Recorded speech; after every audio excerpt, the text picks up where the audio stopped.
Welcome back, everyone. Today, we're diving deep into ancient China. Oh, this is going to be good. It is. We're going to explore the reign of Emperor Qin Shi Huang. Qin Shi Huang. Now, there's a name that echoes through history. He does. And we're going beyond the usual he unified China story. Right. Everyone knows that part. Exactly. We're digging into the strategic moves, the ancient PR, I like that ancient PR. the tactics that helped him cement his power. It's fascinating, really. Conquering is one thing. Right. Brute force can only get you so far. But to truly rule, you need to win over hearts and minds. And that's where it gets interesting. Absolutely. How do you convince people to accept a new order? Especially after centuries of division and warfare. Right. The Warring States period was no walk in the park. So we're going to look at how he pulled it off. Using some fantastic historical texts as our guide. Oh, yeah. We've got the records of the Grand Historian. A classic. Yeah. Written by Sima Qian, the father of Chinese historiography. And we've also got the Comprehensive Mirror for Aid in Government. Now, that one's a bit later, compiled around the 11th century. That's still incredibly valuable for understanding this period. Absolutely. It gives us a broader perspective on Qin Shi Huang's impact. And what I find so fascinating is that he wasn't just about brute force. No, he was way more than just a military leader. He was incredibly savvy about shaping his image, controlling the narrative. A master of spin, you might say. And he knew that perception was everything. Oh, absolutely.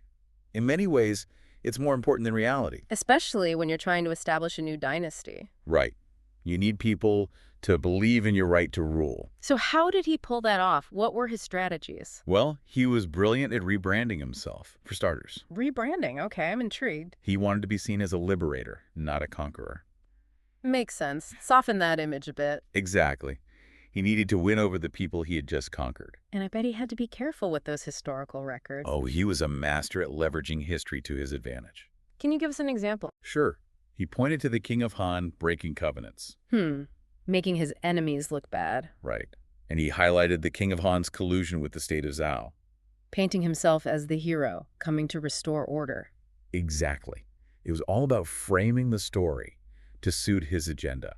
So it was all about controlling the narrative. Absolutely. He wanted to shape how people understood the past. And that helped him legitimize his rule in the present. Precisely. It's like, see, I'm not a tyrant. I'm a savior. Pretty clever when you think about it. Oh, he was a master strategist. Yeah. And it went beyond just rewriting history. Oh, what else did he do? He even invented a new title for himself, Emperor. Oh, yeah, I was reading about that. It's such a powerful word. It is.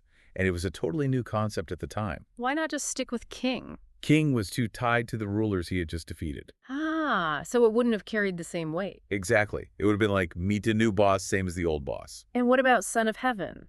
That was a powerful title. Sure, but it came with its own baggage, right? Yeah, lots of obligations to feudal lords. And that didn't fit with his vision of absolute power. Not at all. He wanted total control, no strings attached. So he needed something totally fresh. Something that screamed ultimate authority. And that's where Emperor came in. The ingenious combination of Huang and Dai. The great emperor. It does have a certain ring to it. It does. Bold, unique. Sets him apart from everyone before him. A total rebrand, not just for him, but for the entire empire. Speaking of rebranding, did you know he even changed the language of governing? Wait, really? How did he do that? Well, take decrees, for example. Yeah, what about them? They were no longer just decrees, they became Xi. Gee, what's the difference? It implies a direct command from the emperor, you know? Ah, like it carries more weight, more authority. Exactly. And orders. They transformed into Zhao. Zhao. Okay, I'm sensing a pattern here. It's all about emphasizing his absolute power. Like he's saying, this isn't a suggestion, this is the law. Right. And he took it even further. He reserved the word Zen for himself as a self-reference. Zen. What did that mean? It basically means I, the emperor. Wow, that's a real linguistic power move. It is, like he's saying, I'm not just another ruler, I'm the authority.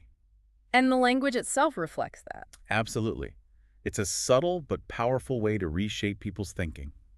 But wouldn't this kind of total control lead to problems down the road? Well, you're right to point that out. It seems like it could create a lot of resentment. It could. This concentration of power can be a double-edged sword. Effective for control in the short term. But it can also lead to abuses and instability in the long run.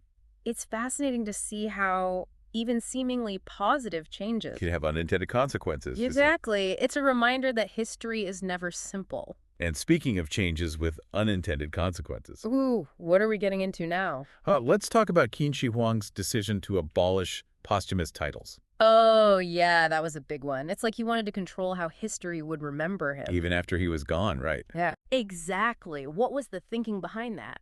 Well, remember, he was obsessed with control, Oh, yeah, we've definitely established that. and that extended even beyond his lifetime. Makes sense, in a way. He wanted to shape his legacy. Precisely. The traditional system allowed subjects to judge their rulers posthumously. You know, like adding the great or the terrible to their name. Exactly. And Qin Shi Huang eliminated that possibility. No more scrutiny from beyond the grave. Nope. He wanted to control the narrative, even in death. It's a really fascinating point, though. What's that? Didn't he also remove an incentive for future rulers to behave well?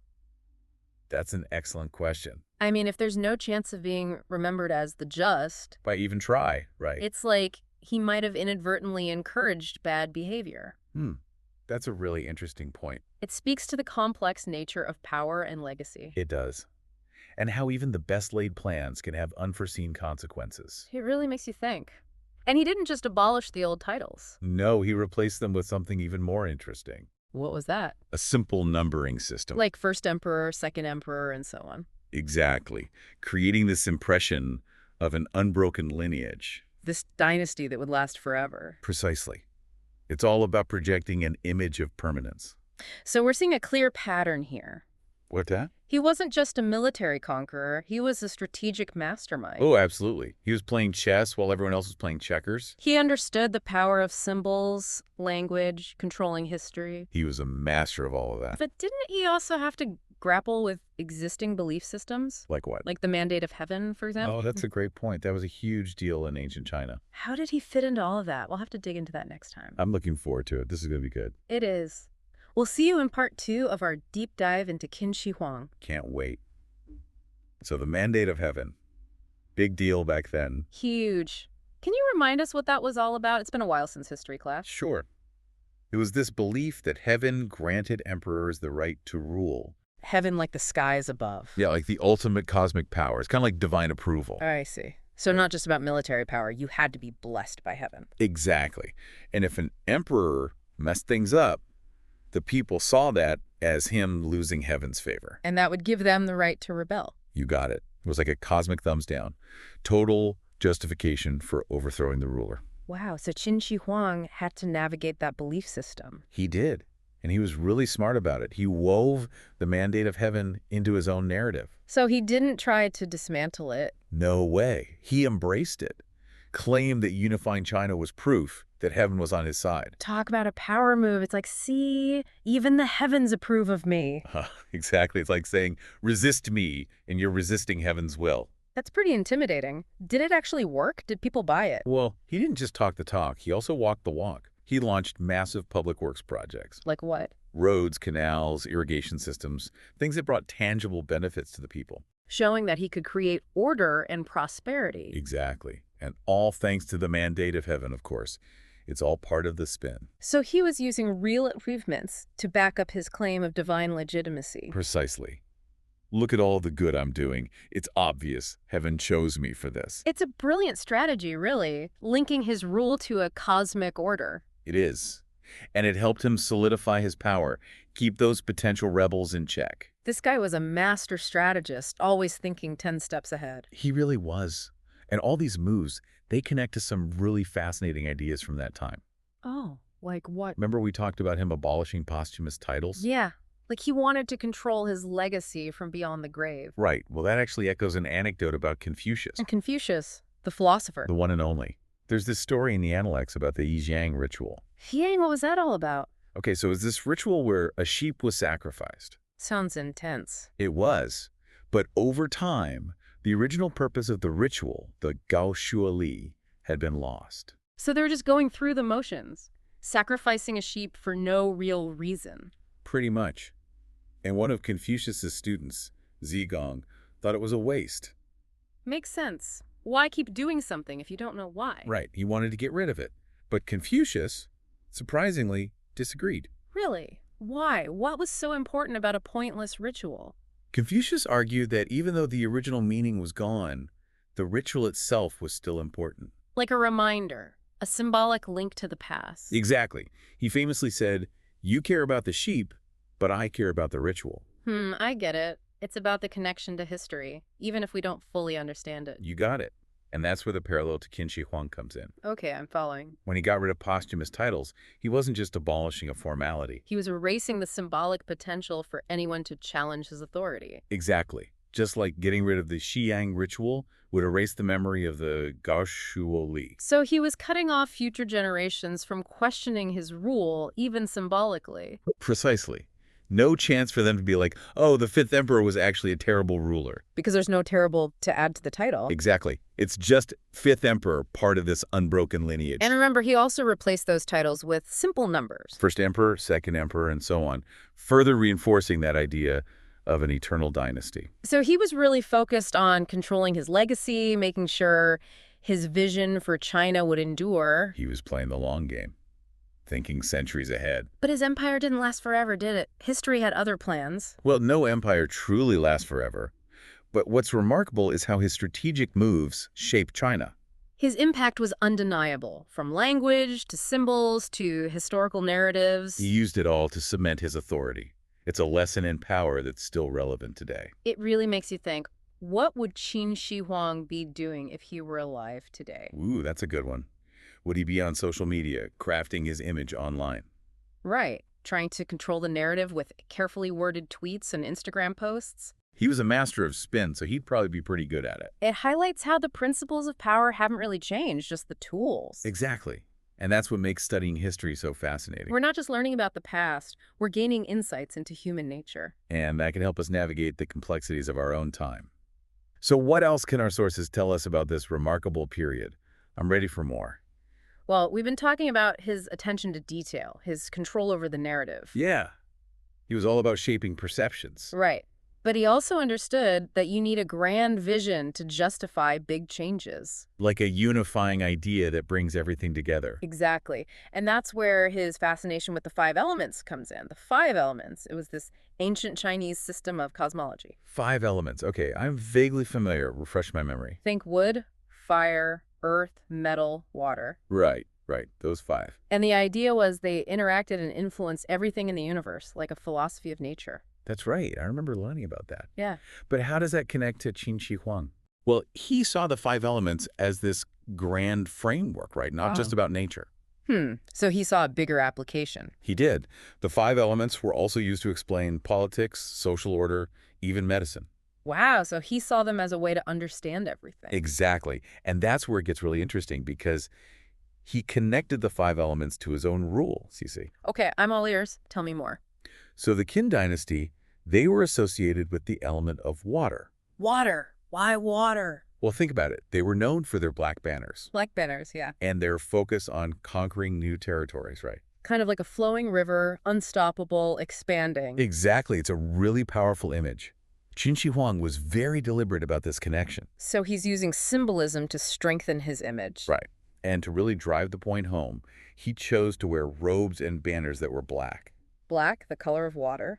Makes sense. It's all about reinforcing that symbolic connection. So he's basically saying, I'm the water emperor, I'm going to flow over and conquer everything. Huh. You got it. It's a very subtle but powerful way to legitimize his rule. So it's not just about military force, it's about connecting to a deeper cosmic order. Exactly. And that's where it gets even more fascinating because the 5 elements also explain how dynasties rise and fall. Wait, there's more to this. Oh yeah. This is where it gets really juicy. So according to the 5 elements theory, each element overcomes another in a specific cycle. Okay, go on, I'm hooked. Water, for example, overcomes fire. Now, the previous dynasty, the Zhou dynasty, they were associated with fire. Fire, right, red. Exactly. Red banners, all about passion and intensity. But water puts out fire, right? Yeah, that's the natural order of things. And that's how Qin Shi Huang presented his conquest. He was like, look, I'm water. I'm destined to overcome fire. It's just the natural cycle of things. That's brilliant. He's turning his conquest into a cosmic event. Exactly. It's not just brute force. It's destiny. It's the will of the universe. This guy really was a master of spin, wasn't he? Oh, absolutely. He understood how to use symbolism and narratives to solidify his power. And it's amazing how these ancient ideas can still resonate with us today. Right. The five elements, the mandate of heaven, these are concepts that have shaped Chinese thought for centuries. And they give us a glimpse into how people in the past understood their world. Exactly. It's a reminder that history isn't just about dates and battles. It's about ideas, beliefs, and the stories we tell ourselves about the past. Couldn't have said it better myself. This has been an amazing deep dive. We've gone so deep into Qin Shi Huang's world. It's been a pleasure exploring this with you. He was a truly fascinating figure. From his military achievements to his strategic brilliance. He really left his mark on history. And we've only just scratched the surface. There's so much more to discover about ancient China. Oh yeah, this is just the beginning. There are so many more stories to uncover. Absolutely. So for all you listeners out there, we encourage you to keep exploring. Keep questioning, keep digging deeper. And keep joining us for more deep dives into the past. We'll see you next time.